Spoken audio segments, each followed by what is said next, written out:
हमारे चैनल में आपका इस्तकबाल है, स्वागत है। और हमारे बीच सरदना विधानसभा नगर अध्यक्ष जनाब बेताब साहब मौजूद हैं। हम उनसे कुछ सवालात करेंगे क्योंकि आजकल इलेक्शन का दौर है और सरदना विधानसभा सीट जो है हॉट सीट है और इस सीट के ताल्लुक़ से हम एस.के. बेताब साहब से जानना चाहेंगे कि आपकी पार्टी का वहाँ पर क्या रोल रहा और लोगों ने आपको किस हद तक सपोर्ट किया। जनाब एस.के. बेताब साहब। शुक्रिया जनाब। पहले तो मैं आपके चैनल का बहुत बेहद शुक्रगुजार हूँ कि आपने वक्त निकाला और मुझ नाचीज़ को आपने इस काबिल समझा। ऑल इंडिया मजलिस इत्तेहादुल मुस्लिमीन एक ऐसी पार्टी है जो शोषित और वंचित की आवाज़ बनकर के उत्तर प्रदेश में आई है।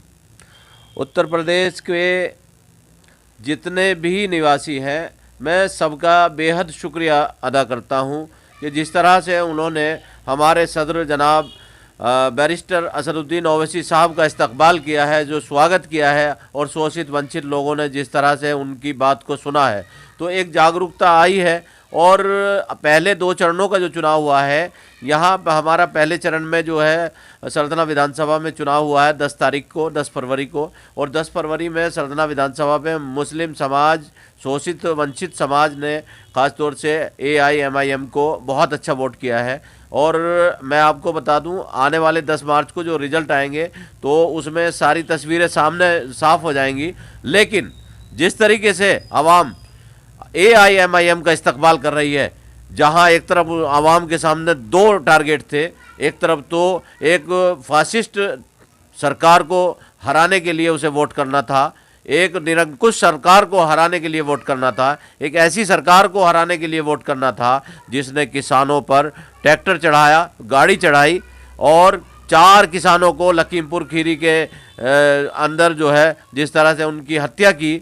और अब आपको बता दूं कि लखीमपुर खीरी कांड के जो अजय मिश्रा के बेटे आशीष मिश्रा को जमानत मिल गई है, और जिस तरह से आप ये देख रहे होंगे छोटे छोटे केस में भी जल्दी से जमानत नहीं मिलती, लेकिन जिसका वीडियो वायरल हो रहा है और सारी चीज़ें सामने आ रही, इसके बावजूद जमानत मिली है, तो इससे ये पता चलता है कि किसान और दूसरे आवाम जो है वो इस बात को समझ रहे हैं कि हमें कहाँ वोट करना है, किसको हराने के लिए वोट करना है, कि सरकार ऐसी चाहिए जो वेलफेयर की सरकार हो। इसके लिए जो है ये लोग वोट कर रहे हैं और AIMIM पार्टी जो है सत्ता में हिस्सेदारी की लड़ाई लड़ रही है। लखीमपुर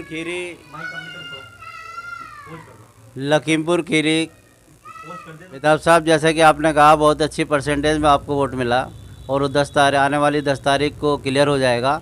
क्या मेरठ विधानसभा में जो 7 विधानसभाएं हैं, 7 विधानसभाओं में क्या पोजीशन रही आपकी?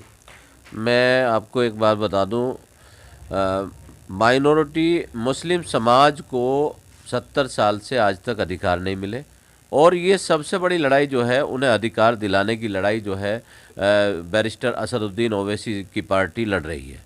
और मैं सरदना नगर अध्यक्ष होने के नाते मैंने बहुत करीब से इस बात को देखा।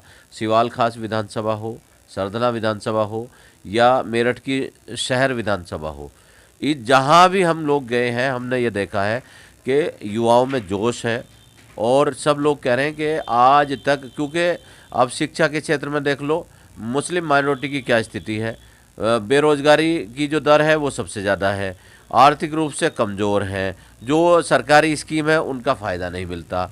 आखिर ऐसी क्या वजह है कि मेन स्ट्रीम से मुस्लिम माइनॉरिटी क्यों नहीं जोड़ी जा रही है? मुस्लिम लड़कियों की शिक्षा की बात देखो आप, तो उसमें भी हम लोग बहुत पीछे हैं। और जो शिक्षण संस्थान है मुस्लिम इलाकों में, सरकार ने अभी तक कोई ज़्यादातर इलाकों में शिक्षण संस्थान नहीं खोले हैं। यही वजह है कि हम शिक्षा में पिछड़े हुए हैं और रोज़गार में पिछड़े हुए हैं, और जो हमारी दस्तकारी और बुनियादी जो रोज़गार है उसको सरकार से जो सुविधाएं मिलनी चाहिए, बैंकों से जो लोन मिलना चाहिए, मैं आपको बताऊं, ना तो वो बैंकों से लोन मिलता है, ना बैंक जो है उसमें मुस्लिम माइनॉरिटी की मदद करते हैं। तो ये बहुत सारे ऐसे सवाल हैं, आखिर क्यों नहीं कर पा रहे हैं?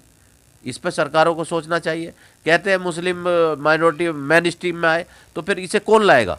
जो सरकारें आती हैं, जो भी है 2012 से 17 तक की सरकार हो या 17 से 22 तक की सरकार हो या इससे पहली जो सरकार रही है, अगर इनके कार्यकाल में मुस्लिम माइनॉरिटी कहाँ है? आज मैं आपको बताऊं, उत्तर प्रदेश में उर्दू सेकंड लैंग्वेज है, लेकिन क्या उर्दू ट्रांसलेटर सब जगह पर है?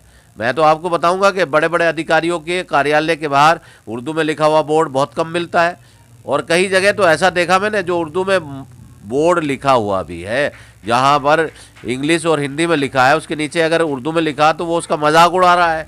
वो उर्दू में ऐसे मतलब किसी पेंटर ने उसको नकल करके लिख दिया हो, क्या उर्दू लिखने वाला नहीं है? आखिर ऐसी स्थिति क्यों है? लेकिन गवर्नमेंट ने तो उर्दू ट्रांसलेटर दिए थे ना, जब हम लोग ही नहीं पहुंच पा रहे तो उसमें गवर्नमेंट क्या कर पाएगी? हाँ, गवर्नमेंट की जिम्मेदारी ये बनती है, मैं समझता हूँ गवर्नमेंट के अलावा हमारे माइनॉरिटी समाज की भी। समाज से में आप डर और दहशत पैदा कर देंगे। अगर किसी के हाथ में, किसी की जेब से उर्दू का एक पर्चा निकले और उसको आतंकवादी बना करके पेश कर दिया जाए कि उर्दू का पर्चा निकला है, तो प्रदेश में ऐसी स्थितियाँ भी रही हैं।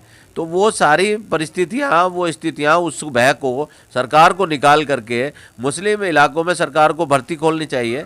आर्मी की भर्ती खोले, मुस्लिम समाज को जो है आर्मी से जोड़े, पीएससी से जोड़े, मुस्लिम समाज को क्यों नहीं जोड़ती सरकारें? बहुत वैकेंसियाँ निकलती हैं, क्या मुस्लिम समाज उसमें हिस्सा लेता है? या जो आपके यहाँ एजुकेटेड बच्चे हैं, क्या वो आर्मी में जाने के इच्छुक हैं? मैं तो समझता हूँ कि वो इस तरफ ध्यान ही नहीं देते।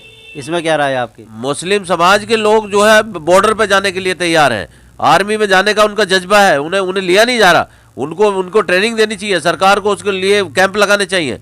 जिस तरह से विशेष भर्ती कैंप लगाए सरकार, और मैं कहता हूं देखो किस तरीके से मुस्लिम समाज क्यों नहीं आएगा आगे। मुस्लिम समाज तो तैयार बैठा है। अब तो 20 साल में, पिछले 20 साल में मुस्लिम युवा जो है उसकी सोच जो है बहुत डेवलप हुई है, और वो ये चाहता है कि हम अन्य समाज की तरह हम भी आगे बढ़ें, और लड़कियां भी हमारी समाज की आगे बढ़ रही हैं, IAS भी बन रही है, PCS भी बन रही है, और भी अन्य बहुत सारी जो छोटी नौकरियां हैं उसमें भी आ रहे हैं, पुलिस में आ रहे हैं, काफ़ी आ रहे हैं। तो सरकार अगर इसमें थोड़ा सा ध्यान दे ले कि मुस्लिम माइनॉरिटी को, क्योंकि मुस्लिम माइनॉरिटी, मैं आपको बताऊं, माइनॉरिटी कमीशन है उत्तर प्रदेश का, मुस्लिम माइनॉरिटी कमीशन की स्थिति यह है कि उसके अध्यक्ष का पता चलता है ना सदस्यों का पता चलता है, ना वो जो है मुस्लिम माइनॉरिटी की जो शिकायतें होती हैं, कितनी शिकायतें सुनी जाती हैं, जबकि उसे कैंप लगाना चाहिए, हर जिले में उसकी शिकायतें सुननी चाहिए, लेकिन क्यों नहीं सुनते? इसे राजनीतिकरण नहीं होना चाहिए। 1992 में जब से ये माइनॉरिटी कमीशन बना है, और जिस मकसद के लिए माइनॉरिटी कमीशन बनाया गया था, क्या वो उस मकसद में कामयाब है? हमें इस बात पे भी हमारी जो बड़े लोग हैं और जो हमारे IAS हैं, PCS हैं, उन्हें इस बात पे विचार विमर्श करना चाहिए कि कहीं ऐसा तो नहीं कि इसके जो माइनॉरिटी कमीशन के अधिकार हैं उन अधिकारों में कुछ कटौती की जा रही है। क्या उन्हें पूरे अधिकार मिल रहे हैं? इस बात पे गौर होना चाहिए और उसका बजट बढ़ाना चाहिए। जी, अभी आपने जिक्र किया लखीमपुर खीरी का, तो जो लखीमपुर खीरी में अभी इन्होंने जमानत दी है मिश्रा के लड़के की, तो उसमें क्या कुछ फ़ायदा पहुंचेगा गवर्नमेंट को या इससे नुकसान होगा? ये देखो, सरकारें तो जो है बनती रहती हैं, लेकिन सरकार बनाने के लिए ये जो जस्टिस है, इसमें कोई भेदभाव नहीं होना चाहिए। जस्टिस जो है जब तक नहीं मिलेगा, जब तक इंसाफ नहीं मिलेगा, तो समाज को में एक गलत संदेश जाता है, और समाज को संदेश जो है उसको ऐसा जाना चाहिए कि सरकार जो है बिल्कुल ईमानदारी से सबको इंसाफ देने का काम कर रही है। मर्डर केस, मेरा पूछने का मतलब ये था कि मर्डर केस को इतनी आसानी के साथ इतनी जल्दी जमानत मिल गई, और जो लोग बेचारे बेगुनाह हैं, जिन लोगों को छोटे छोटे केसेस में अंदर डाल देते हैं, उनको जमानतें नहीं हो पाती। मर्डर केस, और वो भी किसानों के ऊपर उन्होंने ट्रैक्टर चढ़ाया, उसके बाद उनको जमानत मिली। तो इसको किस नज़रिए से आप देख रहे हैं? इसमें गवर्नमेंट के जिस पॉलिसी पे गवर्नमेंट चल रही है उसको बेनिफिट मिलेगा या नुकसान होगा? मैं आपको बताऊं, इसमें देखिए जो कानूनी दावपेच होते हैं, इसमें कहीं ना कहीं जो है जो वकील है उसकी कुछ कमी रही होगी, और धार गाड़ी चढ़ाने का जो वीडियो था, जिस तरह से अभी भारतीय किसान यूनियन के जो राकेश टिकैत जी का एक इंटरव्यू आया, उन्होंने कहा कि हम भारतीय किसान यूनियन इसमें अपील करेगी, और जो कमियां रही हैं उसमें उस जमानत को तुड़वाने का काम करेगी, उसके लिए पूरे प्रयास करेगी। तो ये संदेश तो अच्छा नहीं गया है कि मतलब इससे तो ये लग रहा है कि एक मंत्री के बेटे को जमानत मिली है, और कहीं ना कहीं ये जो है राजनीतिक ध्रुवीकरण की कोशिश हो रही है, ऐसा मतलब लोग बता रहे हैं। अब जब ये लोग जो बता रहे हैं, तो हो सकता है इसमें कुछ सच्चाई हो। अच्छा अध्यक्ष जी, एक बात बताएं आप, जैसे कि अभी बीच में हमारे जो चीफ हैं, राष्ट्रीय अध्यक्ष AMIM के जनाब ओवैसी साहब, उन पे अटैक हुआ छिचारसी के अंदर। तो उस अटैक के अंदर जो अटैक किया जिन लोगों ने, उसमें एक मुस्लिम नाम भी आया है, जबकि वो मुस्लिम नाम बनाम ऐसे ही जोड़ा गया है। लेकिन इसमें जो राजनीतिक की जा रही है इस वक्त, मुस्लिम नाम को बहुत पॉपुलर किया जा रहा है, उछाला जा रहा है, तो इसके बारे में आपका क्या ख्याल है? मैं आपको बता दूं, ये बहुत ही दुखद है कि हमारे बैरिस्टर असदुद्दीन ओवैसी साहब पर हमला किया गया, उनकी जान लेने की कोशिश की गई, लेकिन अल्हम्दुलिल्लाह अल्लाह ताला जिसको रखेगा उसे कोई मार नहीं सकता। और वतुइज़्ज़ु मन तशा वतुज़िल्लु मन तशा, अल्लाह ताला जिसको इज़्ज़त देना चाहे उसे सारी दुनिया मिलकर जलील नहीं कर सकती, और अल्लाह जिसको जलील करना चाहे उसे सारी दुनिया मिल करके इज़्ज़त नहीं दे सकती। बैरिस्टर साहब पर जिस दिन हमला हुआ है, तो मैं आपको बताऊं कि जो शोषित वंचित और जो उनसे मोहब्बत करने वाले लोग हैं, सारे तबकों की आंखों में आंसू थे, और सब लोगों की उन माँ की दुआएं थी कि अल्लाह ने उनकी जान बचाई। और बैरिस्टर साहब ने सदन के अंदर खड़े होकर के कहा कि मुझे Z कैटेगरी की सुरक्षा नहीं चाहिए, बल्कि मुझे A कैटेगरी का शहरी बनाइए। तो कितनी बड़ी बात है, जब रकबर को, पहलू खान को, उनको मारा जाता है, उनको सुरक्षा नहीं है, या अल्पसंख्यक समाज को, दलित समाज को सुरक्षा नहीं है। गुजरात में दलितों को किस तरह से मारा गया था, तो बैरिस्टर साहब ने ये कहा कि मैं सुरक्षा लेके क्या करूँगा, जब तक शहर के, हमारे भारत के सभी नागरिकों को सुरक्षा मिलनी चाहिए, मैं भी उन्हीं की तरह एक नागरिक हूँ। तो बेहतरीन बात कही है बैरिस्टर साहब ने, वाकई लीडर हो तो ऐसा जो राष्ट्र के लिए अपना सब कुछ न्यौछावर करने वाला हो।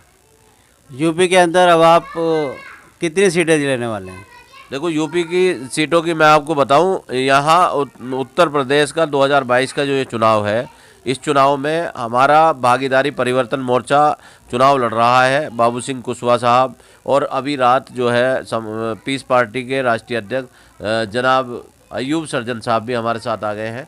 तो भागीदारी परिवर्तन मोर्चा की इतनी सीटें आएंगी कि इंशाअल्लाह ताला इनके बगैर सरकार नहीं बनेगी, और भागीदारी परिवर्तन मोर्चा सत्ता में हिस्सेदारी का काम करेगा, और शोषित वंचित अल्पसंख्यक समाज को और उनको जो है इंसाफ दिलाने का काम करेगा।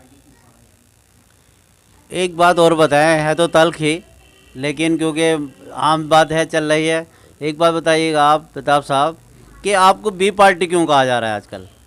हाँ, ये बात बहुत, ये बिल्कुल अहम सवाल आपने आखिर में पूछा है। हालांकि तो मैं आपको ये बता दूं कि ये, जब आप कभी आपने अगर घर में अपने काम कराया हो और मकान बनाया हो, और मकान बनाते हुए मिस्त्री आपका काम छोड़ के चला जाए, मैं एक एग्जांपल के तौर पे आपको समझाना चाहता हूँ।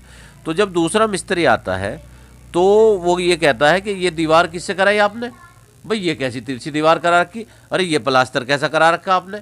अच्छा, और दूसरी चीज़ आपको बताओ, आप कपड़े सिलवाने चले जाएं किसी दर्जी के पास, जब आप कपड़े सिलवाएंगे तो आप जब ये बात का जवाब नहीं है, ये बात का जवाब तो घुमा फिरा के बात है। मेरी पूरी बात होने दीजिए। जब दूसरे दर्जी के पास जाएंगे आप, वो कहेगा ये कैसे कपड़े सिलवाए, आप कहेंगे, वो हम कह रहे हैं उससे कि उससे बढ़िया कपड़े सी दीजिए, लेकिन वो कहता है अरे कैसे कपड़े सिलवाए, इससे बढ़िया, ये तो बिल्कुल घटिया कपड़े हैं।